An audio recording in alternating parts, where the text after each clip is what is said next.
What paranormal or supernatural experiences have you had that caused you to question reality? Story 1. I used to work night audit shift, 11 p.m., 7 a.m., at a historical hotel. It used to be a big plantation house, but it was converted into a cute small hotel. They still honor the old mistress of the house. There's a big painting of her still hanging in the lobby, and they tried to keep as much of the original furnishing as they could. People said that she's still there, and things would sometimes happen on my shifts. You'd feel like you were being watched some nights. The chandelier in the lobby would swing wildly, the radio would change channels or turn off on its own. Things would go missing and then seemingly reappear for no reason. Doors to vacant rooms would be unlocked and propped open. Lights in the kitchen or ballroom would turn on after I turned them off, and vice versa. Her old master bedroom was converted into our only suite, and while it wasn't booked often, she'd get upset when people were in there and activity would spike. You could sometimes hear footsteps when nobody was in there too. The suite was directly above the lobby. I never sensed anything malicious though, and she never did anything to harm people. I was bored very often, and I'd talk to her sometimes I'd feel like I was being watched, and I'd just be like, "Hey, how are you tonight?" Or if there was someone in the suite and activity would spike, I'd reassure her that they'd be gone soon and tell her their checkout date. I probably looked crazy, but nobody else was awake at the time, and it was kind of fun. I've always been open to the paranormal, but I never had any kind of experiences myself, so it was cool to finally have that. I like to think she liked me, haha. Answer: I've definitely been in houses that have a vibe and some activity. I used to manage a theater in downtown East Side, Vancouver, Tinseltown, currently named Cineplex International Village since the buyout, and both myself and another manager were obsessed with all the stuff we would see or hear, sometimes while we were together, in fact. One example I can think of was Theater 12. Activity was more frequent on this side of the theater, which was a V-shape with the concession and entrance in the corner of the V, and Theaters 1, 12 going consecutively down the halls. We were doing theater. And we leave, and halfway to the door we hear a clicking noise, like something is pushing on the cabinet. We booked it out of there so fast. Another time it was myself and one other manager working, and we were the only ones who had access to the projection booth. I've overruled practical jokes because this manager despised even mentioning ghosts. So, it's not a funny joke for him, and he wasn't known to play jokes. He was a very serious guy. So I'm threading the last show, and Theater 12 is creepy as usual. The movies start to end, and as I come back doing my rounds, I find a fire extinguisher on top of the top reel on the projector. It's so heavy I can't actually get it down from that height, so I need to call the other manager. He does not believe that I didn't put it up there and gets visibly nervous for the rest of the shift. That's only 2 stories. I have so many others, but I'm tired. Story 2. This was when I was around 16 years old, so I was asleep in my small room on the top bunk of our bunk bed, with my brother on the lower bunk. My room was very much a box room, so it was around 2 meters wide, give or take, and opposite my bed was my bookcase library. I had a lot of interesting books on there and would frequently read from it every day. So one night I was asleep when I suddenly woke up in the middle of the night for no reason. But my room isn't as dark as it normally is, so I look towards my bookcase, and there right in front of me is a large man, completely green and glowing. His back was turned to me, and in my sleepy state I was just curiously watching him reading my books.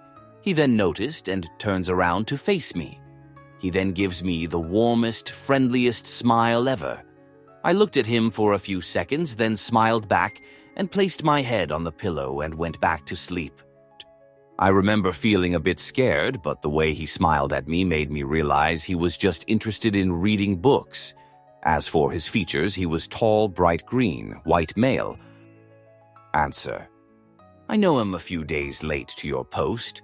When I was younger, I had a rocking chair in my room, right at the foot of my bed. I woke up one night, sat straight up.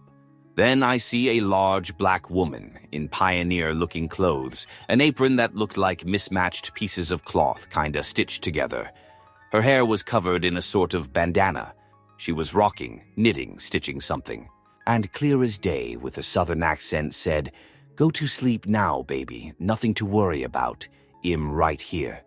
And the instant comfort I felt made me lay back down and feel so safe. A few seconds pass, and then the rational part of my brain hits. Wait, who the hell is in my room? Sat up again, and she was gone. I didn't feel fear or even anxiety. Her presence brought me such peace. Even years later, I wonder if it was a very vivid dream or a soul passing through the night, watching over me. Story 3. About 6 months ago, I got my room redecorated. We had to move everything out of my room so that it could get painted. A few weeks later, I'm about to go shopping, and I'm looking for my purse, which has all of my money in it. It's a pretty big purse, and I always kept it in the same place, but I couldn't find it anywhere. I was in a rush to leave, so I just grabbed a different purse and left. When I got home that day, I searched high and low for my purse, since it had like 90 of my money in it. I could not find my purse anywhere. I searched my entire house, car, attic, everywhere it could possibly have been, and it was nowhere. My parents and sister all helped me look for it too, and we were literally looking for it for like 3 weeks. I thought maybe I had accidentally put it in a bag that we had donated to charity. So we called the charity shops to see if it was there, but it wasn't, or maybe one of the painters had taken it. At this point, I couldn't even remember if I had brought it home from the last time I had used it. One day, around a month after I had realized it was missing, I got out of the shower and went into my room to my purse, just sitting right in the middle of my pillow on my bed. I went downstairs to see where my parents' sister had found it, but none of them had a clue what I was talking about. No one had seen my purse or found it until I showed them it sitting on my pillow. Naturally, I started freaking out because we had searched for so long everywhere, and it just appeared. There is no way we didn't see it when we were looking, and it definitely wasn't on my pillow for a month before we found it. I know my family didn't find it and try to prank me because my mom and sister will no longer go in my room, and my dad wasn't even in the house at the time. But hey, thanks, Ghost, for giving my purse back, LMO. Then one day I went down to the basement to get something out of the deep freezer, and my license was just sitting on the floor in the middle of the basement. Nobody had put it there or seen it there all day. So I was pretty freaked out by the basement. But in a hilarious turn of events, I ended up living down there, LMAO. Story 4. In college, we were partying at night in a little graveyard behind a church in Providence, Rhode Island. We look up, and in the moonlight, we see a big gray boulder, the size of a station wagon, hovering over us. It moved across the sky, slowly and silently, about 30 feet above us. It had a fractured and craggy texture to it, looked like an asteroid. Are you seeing what I'm seeing? Then it was gone. 4 hours later, I saw that someone had put bubble soap in a big fountain about half a mile away, and what we saw was a big chunk of foam that had broken off and drifted in the wind. But until it was solved, we all became believers in just about anything. Story 5. When I was 10, I was sitting in the kitchen eating a bowl of cereal. When sitting at the kitchen table, you can see both stairs that go upstairs, to where our bedrooms are, and to the downstairs, where the living room is. So I'm sitting there, and then I see my brother come down from our bedroom. He gives me this look that he always gives me, that basically means, hey. Then he goes downstairs to the living room out of sight. Like 10 seconds after that, I finish my cereal and then go upstairs. But when I walk into my room, there's my brother sitting on the computer playing RuneScape. I'm like, "UTF?" I asked him. "Weren't you just downstairs?" And he's like, "No, I've been sitting here this whole time." It freaked me the fudge out. Whenever I tell him this story nowadays, he gets scared and tells me to shut up. Story 6. So I've always been kinda open to paranormal things, but never experienced anything. But my wife is complete opposite. She's not down with anything remotely spooky. So one night I wake up and one side of my room is almost completely black, but the other side is fine. I chalk it up to my eyes not adjusting, but after waking back up feeling like someone was watching me, I see multiple shadow figures right off to the side of my bed. Again, thinking I'm tripping, I try to roll over on my stomach face down and jokingly think to myself, nothing is there. Something breathes in my left ear. My wife is to my right. I think to myself, if you're actually there, do it 3 more times. Sure, the fudge enough, I hear it breathe in my ear 3 more times. I about shoot myself and hid under the covers like a 5-year-old. The next morning I tell my wife and she tells me she saw the same thing. Worst case. She now believes that spooky shoot can happen to anyone. Story 7. When I moved in with my now husband when we were first dating, his home always had a really weird, dark vibe to it, and I had some really creepy experiences. Mostly when I was alone. The first was when we were sat together in his front room watching TV. It wasn't even late, maybe around 6 p.m., and we heard a crashing sound. So he went to find out what it was, went into the bathroom, and a packet of disposable razors were on the floor. Some even had their heads ripped off. The second was when I was alone at 23 a.m. whilst he was at work. The male cat was outside the bedroom door and wouldn't stop. The third time was after we moved into our new home. We were laying bed, laughing and joking, and I felt something hit the bottom of the bed. My husband never felt it. The fourth time was after we'd had an argument and I walked off into the kitchen. I felt something hit me in the head, and as I turned, around a bottle cap fell out of my hair. Nobody was in the room but me. Another time, my engagement ring went missing, and we spent days searching the entire house for it. We bought a new one and didn't really think about again. Fast forward about 8 months, and my husband is cleaning the tops of the kitchen cupboards and finds it there. So there's been a couple of times, but they seem to gravitate around my husband. I'm pretty sure he has some sort of attachment. Story 8. My friend and I were walking down the street from our neighbors one day in broad daylight, and suddenly a baseball hits me in the side. I start crying. We're looking around, can't see anyone. The baseball is lying on the ground next to me. We continue walking. We both instinctually turn around and watch as the ball lifted vertically in the air, then tossed to the other side of the street to another neighbor's yard. We ran like hell and no one believed us.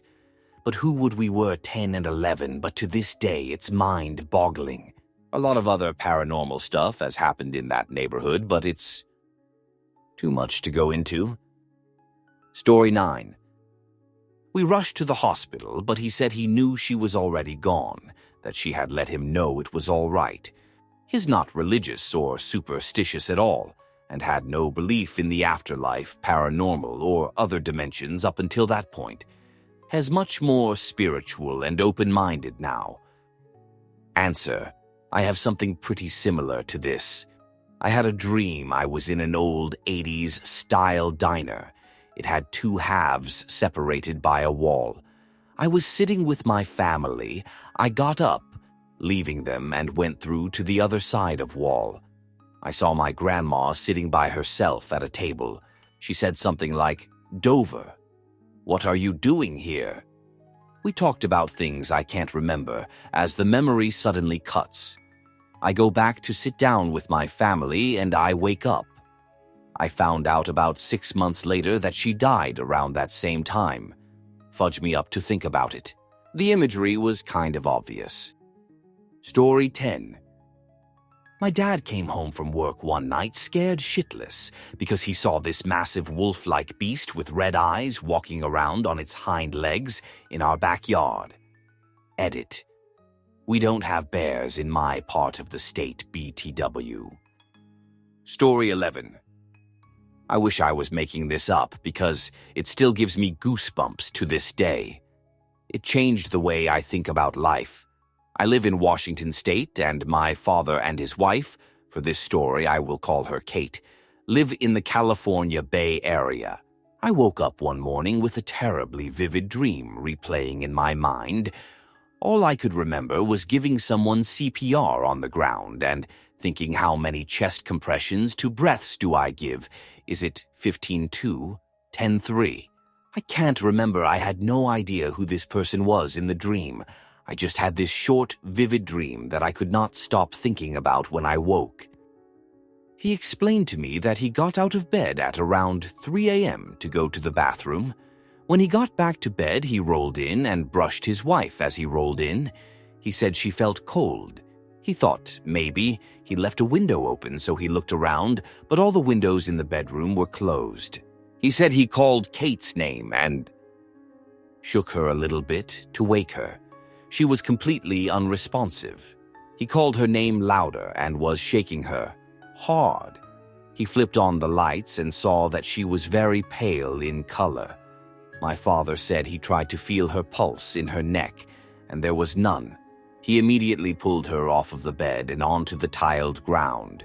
He started CPR and called 911 frantically. He performed CPR for over 10 minutes before the fire department arrived. And to this day it scares the shoot out of me. But he said I was freaking out. I could not remember if it was 15 chest compressions to 3 breaths or 10. Chest compressions to 2 breaths. He said what I remembered from my dream verbatim. I believe in coincidences, but not this one. Story 12. When I was around 8 years old, I was spending the night with my grandparents. When I would stay over, I would sleep with my grandmother, and my grandfather would sleep in the second bedroom. We lay down and the door was open. She always used to hang a bunch of dresses and purses on a hook on the back of the door, so it was relatively heavy to shut and latch closed. Also in front of the door was one of those square box fans, the really loud ones. We had been lying there for about 10 minutes, and the door slammed shut, completely latched. Everything fell off the back of the door, and the fan got knocked over. I, as a child, of course, started to freak out. She just told me that the dog did it and to go back to sleep, but the dog was already asleep next to her side of the bed the whole time. It still boggles my mind how that happened, but that house was very creepy and a lot of odd things happened there. Story 13. After reading all these, I just realized I have had more experiences than I couldn't really remember. But on of the shortest to type ones, but is still pretty neat, happened to my mother. We had moved back into my childhood home after back and forth through the divorce. She had mentioned her TV in her bedroom had done this thing where it clicked on and off a few times randomly. We had chalked it up to a faulty TV. But when we moved back in, she had a different TV and it started happening again. Still thought, just something weird, whatever. But one afternoon evening when she was getting ready for work, she was a night shift ICU nurse, the TV wouldn't stop doing it. Then she heard some strange noise come from the bedroom. Her bathroom was through a door in the bedroom. When she went to the bed, her phone was dialing 911 over and over and over. The TV volume turned way up and then shut off. My uncle has a similar experience in a totally different house where his TV came on randomly, all static and kept flipping through channels. My aunt turned it off and it kept coming back on. After being annoyed and figuring it was a faulty TV, they decided to unplug it. But the TV just stayed on, flipping through channels of static. Deciding that she must have unplugged the wrong thing, she unplugs everything in the TV stand. Still, the TV surged through static. Deciding that that was enough, my uncle moved the TV to the middle of the room, so they could be 100 sure it wasn't plugged in. Still, the TV remained on. He eventually took it outside to the porch.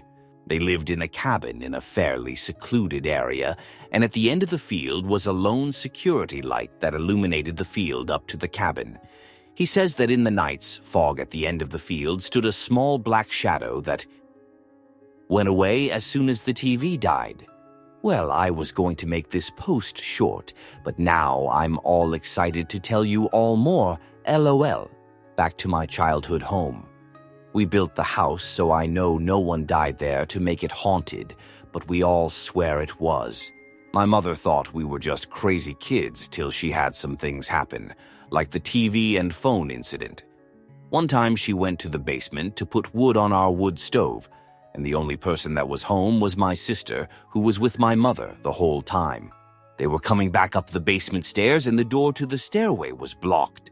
Turns out that a chair, it was one of this wild 70s style rockers that was small and not like a recliner, was moved in front of the door. No one was home to have moved it, and my sister and mother were both in the basement.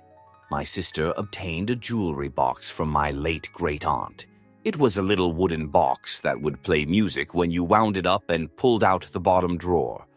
My sister loved it. I, however, thought the chimes of the song it played were dull and creepy. My sister was asleep one night, her room directly across the hall from my parents' room at the time, and she could hear clicking and then the full chimes of the jewelry box started to play. She was creeped out as she was very young and went into my parent room. They told her to just go back to bed, and she was dreaming. This happens a couple more times, and the last time it happened, my sister heard the clicking of the box winding up and ran to get Dad to show him. They both stood there and watched it finish winding up. The bottom drawer shuffle open and start playing music. Dad wasn't having any of that and proceeded to empty the box and throw it away. Not today, ghosts. Once in my room, I was asleep and woke up freezing to passing. Blanket clear across the room, which was weird, but whatever. Went back to sleep after getting my blanket. I wake up feeling watched. My room is upstairs at this point of my life, and I'm the only one that sleeps up there. I got this feeling every once in a while and just thought I was being paranoid. Anyways, as I close my eyes to just go back to sleep, I get a tug on my leg, just like all those cliché movies show. I recoil and sit up after I try to get back to normal and tell myself it was just a jerk in my leg or something I can feel and see the edge of the bed lower as if someone is sitting down on it. Needless to say, I went downstairs and slept on the couch that night. Once I was sitting in the dining room on the computer. Our dining room doubled as a little office in one corner, which was directly across from the stairs. I am sitting there either watching YouTube or playing around on Photoshop, and I hear footsteps upstairs. Our house creaked and popped sometimes, so I knew it wasn't just the house. They were moving in a particular direction and sounded well like footsteps. A few minutes after that, I hear and see a softball rolling down the stairs. Probably my first encounter, but most likely just my eyes playing tricks, but still creepy, was I was sitting in my room, then a guest room, where my trusty Nintendo 64 was set up. Out of the corner of my eye, why I don't believe this was really but was still creepy, I see something shadowy. Best description would be a Dementor off of Harry Potter, and no, Harry Potter wasn't a thing yet, so I wasn't just visualizing something I had watched on a movie. The shadow moves out of my bathroom down the hall and rounds the stairwell, and disappears down the stairs. A few more things happened, like glasses shoved off shelves, doors slamming, doorknobs furiously rattling, knocking that wouldn't stop till you told it to, and various other stuff. I'd write about it, but I'll be surprised if anyone kept reading this far. If you did, cheers to you, LOL. My grandma has seen 3 UFOs rise out of her woods. One confirmed by my uncle, same uncle, moved up the hollow from my grandma. I have seen one. It was just a normal night, and we were waiting out on the porch for my sister's friend's brother to come pick her up. We were chatting, and we notice a star starting to get super bright. It's just over the tree line. Then the star we are all staring at almost instantaneously rockets upwards and comes to an immediate stop, which was mind-blowing enough. Then the star continues to grow brighter, and then we notice it's getting larger and coming towards us, as if moves over the house at what I can only estimate to be about 1,000 or so feet up. We can see that it's actually 3 large lights facing down in straight line with a row of chasing lights down the middle. It moved quickly but made absolutely no noise at all. I called my grandma, remembering she had seen some stuff like this before. In all the excitement, I could even think to try and take a picture. I doubt my old Android phone could have captured anything like that with it so dark anyways. And I pledge with the truest of hearts that this is all true. Answer: I believe you. I've experienced a UFO like that myself, except I was alone in a parking lot at 2 a.m. It was so amazing I was on my phone with an ex at the time, and I started choking on my words, just baffled by it. I didn't even think of taking pictures. I was so pissed off because there it was, proof of what is thought to be fake, right before me, and I just choked and was completely baffled by what I saw. Only difference is it was a lot closer for me to see, silent, no lights. There was a sonic boom after it did some Star Wars galaxy warping thing, like it was silently floating. Then did that rapping light speed thing out of there. Then followed a sonic boom that made all the cars in the neighborhood go off.